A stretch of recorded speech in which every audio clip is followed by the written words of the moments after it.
Hello and I welcome you to Vigyan recharge. Black hole हमारे ब्रह्मांड की एक ऐसी चीज जिसके राज को जितना सुलझाने की कोशिश की जाए वो उतनी ही उलझती जा रही है। वैज्ञानिकों को इस बात का डर है कि कहीं कोई ब्लैक होल हमारे सौर मंडल में ना आ जाए, और अगर आ गया तो क्या होगा, क्या हम किसी तरह उससे बच सकते हैं। पर आप एक ऐसी चीज से कैसे बचोगे जो दिखाई ही नहीं देती। हम किसी चीज से बचने की तैयारी तो तब करेंगे जब हमें ये पता हो कि वह चीज काम कैसे करती है। तो चलो खोलते हैं ब्लैक होल के काम करने के राज को। ब्लैक होल स्पेस में दादागिरी करती हुई वो चीज है जो स्पेस फैब्रिक के हर उस तार को सिंगल पॉइंट पर जोड़ देती है जो उसके संपर्क में आता है। और जब स्पेस फैब्रिक को इतना कर्व करोगे तो वहां पैदा होगी एक जबरदस्त ग्रेविटी। अब जैसे स्कूल में छुट्टी की घंटी बजते ही या किसी मार्वल मूवी की अनाउंसमेंट होते ही आपका एक्साइटमेंट 100 गुना बढ़ जाता है, ठीक उसी तरह से लाइट भी स्पेस कर्व को फॉलो करते हुए ब्लैक होल की तरफ बढ़ती चली जाती है। लेकिन लाइट को यह नहीं पता कि वो नो रिटर्न पॉइंट को क्रॉस करने जा रही है। एक ब्लैक होल के चारों तरफ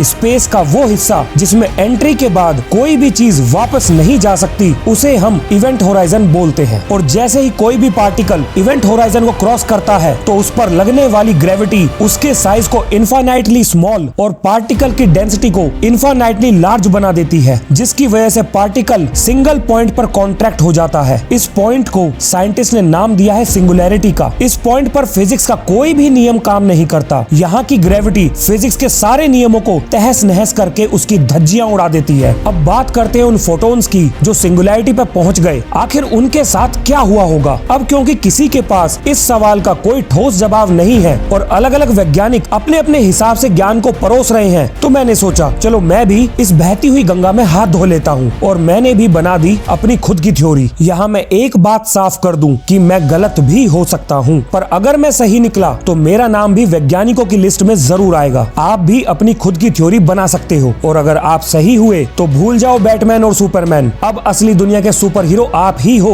आपका फैन बेस पूरी धरती में सबसे बड़ा होगा। जहाँ जाओगे भीड़ पीछे पीछे आएगी। इतना पैसा बरसेगा कि आप सोच भी नहीं सकते, क्योंकि आप दुनिया को वो बता रहे हो जो कोई नहीं बता सकता और ना ही कोई समझा सकता है। और आपके द्वारा कहे गए शब्दों पर मानवता का भविष्य टिका होगा। स्पेस में मनुष्यों का अगला बड़ा कदम आपकी थ्योरी पर निर्भर करेगा। लेकिन ये सारे सपने जब सच होंगे जब आपकी थ्योरी कोई भविष्यवाणी करे और वो भविष्यवाणी सच हो जाए। जैसी भविष्यवाणी एल्बर्ट आइंस्टाइन ने जनरल थ्योरी ऑफ रिलेटिविटी के आधार पर की थी, जिसे दुनिया ने टोटल सोलर एक्लिप्स के दिन सच होते हुए देखा था। भाई साहब, उससे पहले एल्बर्ट आइंस्टाइन का नाम सिर्फ फिजिक्स की कम्युनिटी के लोग ही जानते थे और उस दिन के बाद पूरी दुनिया उनका नाम जान गई थी। इस घटना के बाद एल्बर्ट आइंस्टाइन पूरी दुनिया के सबसे कीमती इंसान बन गए थे। आप उनकी ताकत का अंदाजा इस बात से लगा सकते हो कि एक बार उन्होंने अमेरिकी राष्ट्रपति रूजावेल्ट को पत्र लिखकर न्यूक्लियर बॉम्ब बनाने के लिए कहा, और एल्बर्ट आइंस्टाइन का पत्र मिलते ही रूजावेल्ट ने तुरंत MIT के वैज्ञानिकों, इंजीनियर्स और मिलिट्री को इकट्ठा करके 24 घंटे के अंदर न्यूक्लियर बॉम्ब बनाने के मिशन पर लगा दिया। ये थी उस महान वैज्ञानिक के शब्दों की ताकत। अगर एल्बर्ट आइंस्टाइन रूजावेल्ट को एटम बॉम्ब बनाने के लिए नहीं बोलते तो ये काम हिटलर के द्वारा कर दिया जाता। चलो वापस चलते हैं मुद्दे पर, और अब आप सुनो मेरी थ्योरी को। फोटोन का मास होता है 0, और जब मैं मास बोलता हूँ तो इसका मतलब इनर्शियल मास। पर फोटोन के पास एनर्जी है। लेकिन जब फोटोन सिंगुलैरिटी पर चला जाता है तो तब क्या होगा, क्योंकि यहाँ उसे स्टेशनरी होना ही पड़ेगा और उसका कारण होगा जबरदस्त ग्रेविटी। लेकिन उस स्थिति में फोटोन की एनर्जी का क्या होगा। मास न होने की वजह से पोटेंशियल एनर्जी तो होगी नहीं, और काइनेटिक एनर्जी को ग्रेविटी बनने नहीं देगी। अगर मैं गलत नहीं हूँ और मैंने कोई पॉइंट मिस नहीं किया है तो मैं बोल सकता हूँ कि एनर्जी हैज बीन डिस्ट्रॉयड, यानी एनर्जी खत्म हो गई है। पर ऐसा कैसे हो सकता है। हमें तो ये बताया गया है कि एनर्जी कभी भी डिस्ट्रॉय नहीं हो सकती। Law of conservation of energy को कभी तोड़ा नहीं जा सकता। पर याद रखिए, ये वही ब्लैक होल की सिंगुलैरिटी है जिसका काम ही फिजिक्स के नियमों को तहस नहस करना है। तो कौन सा नियम बचेगा और कौन सा टूटेगा, इसका फैसला ना आप कर सकते हो ना मैं। अब आते हैं मेरी दूसरी थ्योरी पर। मुझे ये भी लगता है कि मैं law of conservation of energy को बचा सकता हूँ, पर ये मैं अकेला नहीं कर पाऊंगा और मुझे लेने लेनी पड़ेगी मदद हमारे महान वैज्ञानिक एल्बर्ट आइंस्टाइन की। उनके द्वारा एनर्जी मास इक्विवेलेंस की दी गई इक्वेशन यानी E=mc² यहाँ पर मेरी मदद करेगी। क्यों ना मैं ये मान लूं कि फोटोन ने अपनी सारी एनर्जी ट्रांसफर कर दी है, वो भी ब्लैक होल को, और उसके मास को स्क्रीन पर दिखाई जा रही वैल्यू से बढ़ा दिया है, जिसकी वजह से ब्लैक होल का श्वार्ज़चाइल्ड रेडियस पहले से बड़ा हो गया है, क्योंकि फोटोन एनर्जी से मास में बदल गया और ये मास ब्लैक होल के मास में जुड़ गया। और ये तो हम जानते ही हैं कि एनर्जी मास में बदल सकती है और इस तरह से law of conservation of energy को बचाया जा सकता है और फोटोन भी ठिकाने लग जाएगा। अब यहाँ से फोटोन यानी लाइट का ब्लैक होल में जाकर खत्म होने का राज तो खुल गया, लेकिन एक नया सवाल जन्म लेता है, क्या ब्लैक होल सिर्फ ब्लैक होल है या इसके भी कई प्रकार होते हैं? तो अगर वैज्ञानिकों के द्वारा दी गई थ्योरीज पर बात करूं तो ब्लैक होल कई प्रकार के होते हैं। पहला होता है स्टेलर, जिसका आकार हमारे सूरज से 20 गुना के आसपास हो सकता है। इसके बाद आते हैं मिनिएचर, ये बहुत छोटे होते हैं, लगभग एटॉमिक लेवल के बराबर, और इन काल्पनिक ब्लैक होल की जानकारी फेमस साइंटिस्ट स्टीफन हॉकिंग के द्वारा 1971 में दी गई थी। तीसरे नंबर पे आते हैं इंटरमीडिएट ब्लैक होल। इन ब्लैक होल का मास स्टेलर ब्लैक होल से ज्यादा होता है, पर ये सुपर मैसिव ब्लैक होल से छोटे होते हैं। जी हाँ, सुपर मैसिव ब्लैक होल हमारी लिस्ट में चौथे स्थान पर है, जिसका मास हमारे सूरज से लाखों गुना ज्यादा होता है। और सुपर मैसिव ब्लैक होल कुनबे में से एक ब्लैक होल हमारी आकाशगंगा यानी मिल्की वे के बीचों बीच मौजूद है, जिसका नाम है सेजिटेरियस ए, और इसका मास हमारे सूरज से 40 लाख गुना ज्यादा है और इसका डायमीटर हमारे सूरज और धरती के बीच की दूरी के बराबर है। अब यहाँ आता है एक सवाल, अगर ब्लैक होल दिखाई नहीं दे सकते तो हमें उनके बारे में कैसे पता चला? और क्या जो तस्वीरें हम आमतौर पर इंटरनेट पर देखते हैं, क्या असल में ब्लैक होल ऐसे ही दिखाई देते हैं या सच कुछ और ही है जो हमसे छुपाया जा रहा है? जानेंगे इन सभी सवालों के जवाब नेक्स्ट पार्ट में। और अगर ये वीडियो मजेदार लगी तो कमेंट बॉक्स में नेक्स्ट पार्ट के लिए यस प्लीज लिख देना। जाते जाते आपके लिए 2 लाइनें, यूं जमीन पर बैठकर क्यों आसमान देखता है, अरे खोल जरा पंखों को, ये जमाना उड़ान देखता है। मिलते हैं नेक्स्ट वीडियो में। जय हिंद, जय भारत।